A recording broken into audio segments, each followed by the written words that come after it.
ओम नमः शिवाय। प्रिय दर्शकों, मिथुन राशि ध्यान से सुनिए। खर मास वह काल जब शुभ कार्य रुक जाते हैं लेकिन भाग्य की दिशा भीतर से बदलती है। 15 दिसंबर 2025 से 14 जनवरी 2026 तक सूर्य धनु राशि में गोचर करेगा। धनु मिथुन की सातवीं राशि है, यानी कि सप्तम भाव पर सीधा प्रभाव रहेगा। धनु से मिथुन, मिथुन से धनु सातवें यानी कि सप्तम भाव। और सप्तम भाव का मतलब है कि संबंध, विवाह, साझेदारी, समाज, ब्रांड, पहचान, सहयोग, प्रतिद्वंदी। ये यानी कि इस मुद्दे पर इस पूरे खरमास में आपका सबसे बड़ा आईना आपका संबंध होगा। खरमास कब कब होता है? देखिए, दो बार आते हैं वर्ष में। फाल्गुन चैत्र यानी कि मार्च अप्रैल के मिड में, मार्च के मिड से लेकर अप्रैल के मिड तक, यानी कि मार्गशीर्ष ये फाल्गुन और चैत्र में, और मार्गशीर्ष और पौष में, यानी कि दिसंबर और जनवरी में। यानी दिसंबर मिड से लेकर के, जैसे अभी 15 दिसंबर से 14 जनवरी तक रहेगा।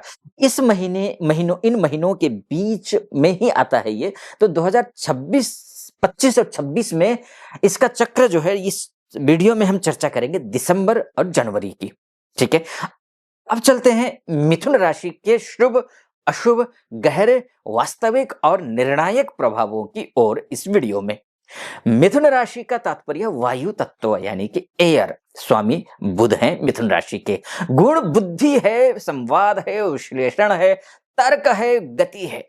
जब सूर्य सप्तम भाव में आता है, संबंधों की परीक्षा, साझेदारियों की सच्चाई, आपके सामाजिक मूल्य, आपकी छवि, इमेज, सब प्रकट हो जाते हैं। और खरमास ऊर्जा को बाहर से हटाकर अंदर कर देता है। दोनों मिलकर क्या बनाते हैं? रिलेशनशिप रिसेट पीरियड, यानी संबंधों और साझेदारियों का पुनर्मूल्यांकन का समय ये परफेक्ट बनता है। हर बिंदु पर चर्चा करेंगे आगे। रिलेशन अवेकिंग को लेकर के मैं बोलूं तो ये समय सूर्य सप्तम भाव में है, पारदर्शिता आने वाली है। अब रिश्तों में आप साफ देख पाएंगे कि कौन आपका है और कौन नहीं है। धोखा, भ्रम या मिसकम्युनिकेशन दूर होगा, स्पष्टता आ जाएगी। अगर रिश्ते टिकने हैं, टिकेंगे, नहीं तो क्लियरिटी आ जाएगी। रिश्ता मजबूत हो सकता है या टूट भी सकता है, ध्यान रखिएगा, लेकिन दोनों ही चीजें आपके भले के लिए होंगी। ऐसा मत डिप्लोमेटिक आंसर दे रहा हूं, ये मत सोचिए। रिश्ता टूट भी सकता है, बच भी सकता है। टूट गया तब भी आपके फेवर में है, क्योंकि सूर्य राजा होकर के सप्तमस्त हो जाएंगे। जो आपके पक्ष में होगा वही निर्णय देंगे। बस एक ही चीज का ध्यान रखना है, अपने पार्टनर के साथ में शालीनता का परिचय देना है, विनम्रता का परिचय देना है। बस इतना ध्यान रखिए। संबंध अगर सच्चा है तो ये काल उसे सोने की तरह चमकाएगा। ध्यान रखिए, करियर, पार्टनरशिप और में ग्रोथ सिग्नल्स मिल रहे हैं। बिजनेस में, पार्टनरशिप में क्लैरिटी आ जाएगी। नए कॉन्टैक्ट्स आप हो या न्यू कोलैबोरेशन हो, पुराने प्रोजेक्ट्स में नई गति को पाना हो, ब्रांडिंग हो, और या फिर आइडेंटिटी मजबूत करना हो, सभी के सभी आपके फेवर में दिख रहे हैं। यह समय आपको लोगों के साथ काम करना सिखाता है। ध्यान रखिए मिथुन, आप अकेले तेज हैं लेकिन साथ मिलकर अजेय हो जाएंगे। आप अकेले तेज हैं, अगर मिलकर के चले, चाहे पति पत्नी हो, चाहे बिजनेस में पार्टनर हो, अगर मिलकर के चले अजेय हो जाएंगे। ध्यान रखिएगा। अब सूर्य की सक्रियता से, बुध और सूर्य की सक्रियता से क्या क्या होगा, ध्यान रखिए। कम्युनिकेशन पावर ऊंचाई पर पहुंचेगी, है ना। अब प्रेजेंटेशन स्किल्स हो आपके शानदार होने वाला है। नेगोशिएशन पावर बढ़ने वाला है आपका। लॉजिक प्लस इम्पैक्ट तीनों तेज होती हुई दिखाई दे रहे हैं। आपकी बात लोगों के दिमाग में इम्प्रिंट बनाती है। आपका शब्द, ध्यान रखना, इस समय आपका हथियार भी है और ब्रह्मास्त्र भी है। इसलिए बोली एक अनमोल है। जो कोई बोल न जान, ये तराजू तौल के तब मुख बाहर आन। ये बात ध्यान रखना पड़ेगा आपको। पुराने घाव भरेंगे, ध्यान रखिएगा, चाहे किसी में भी। If you were hurt emotionally, यह समय हीलिंग लाता है। हीलिंग, रिश्तों में मैच्योरिटी बढ़ेगी, पार्टनर आपको नए नजरिए से समझेगा। दर्द खत्म नहीं होता, ध्यान रखना, पर दिशा सही होने पर दर्द शक्ति बन जाता है। और ये जो 31 दिन है, शक्ति बढ़ाने का समय है। डिसीजन पावर मजबूत होगा, क्लियरिटी का समय है ये आपके लिए। खरमास के दौरान धुंध हटती है, करियर में क्या चाहिए, रिश्ते में क्या स्वीकार्य है, किन लोगों को जीवन से हटाना है, किस दिशा में आगे बढ़ना है, सब क्रिस्टल क्लियर हो जाएगा आपके समक्ष। मिथुन, ध्यान रखिए, साफ निर्णय ही 2026 की उड़ान तय करेगा।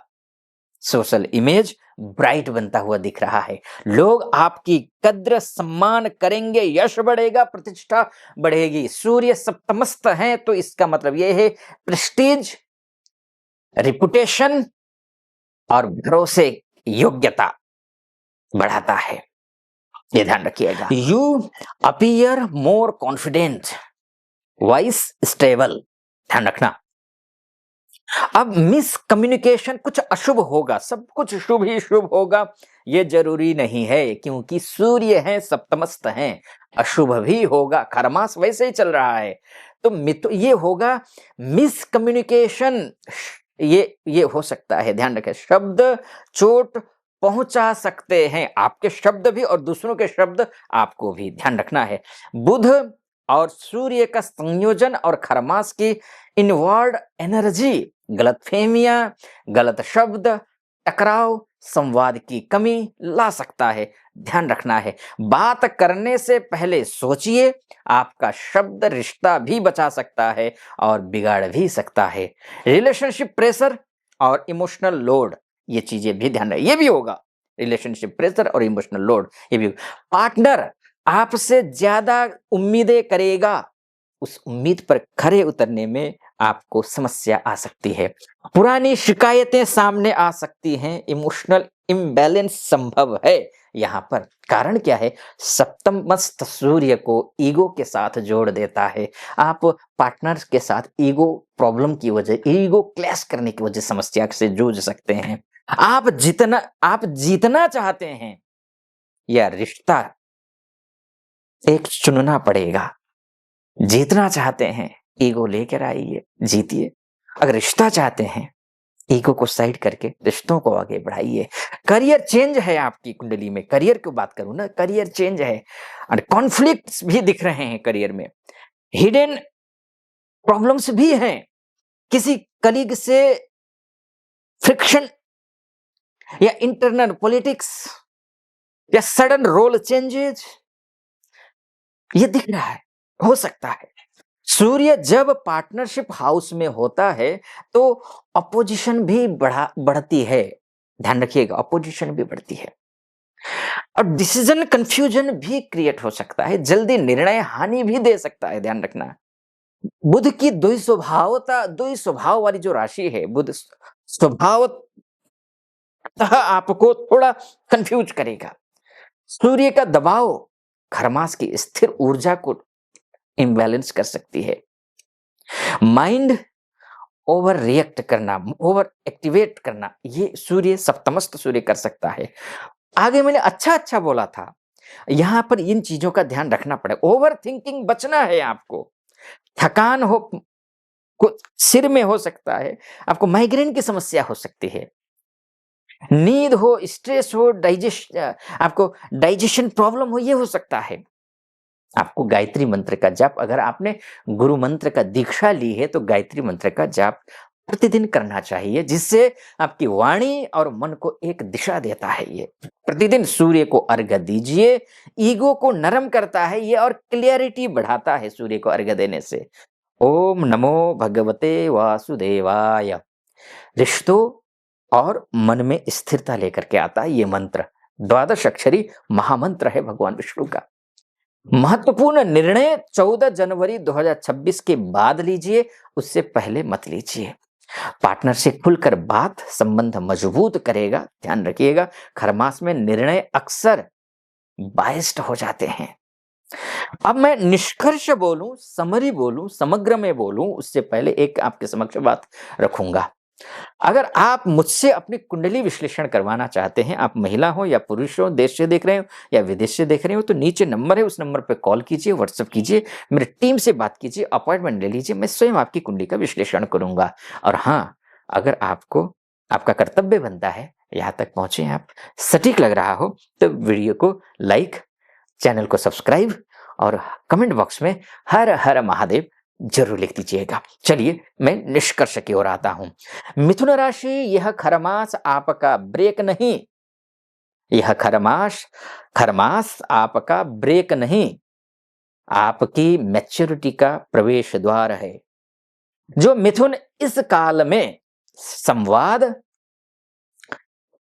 रिलेशनशिप क्लियरिटी अपनाएगा, 2026 उसका वर्ष होगा। याद रखिए, when the mind settles, destiny rises। ध्यान रखना। मेरी बहुत शुभकामना आप सभी को। फिलहाल अनुमति दीजिए। ओम नमः शिवाय।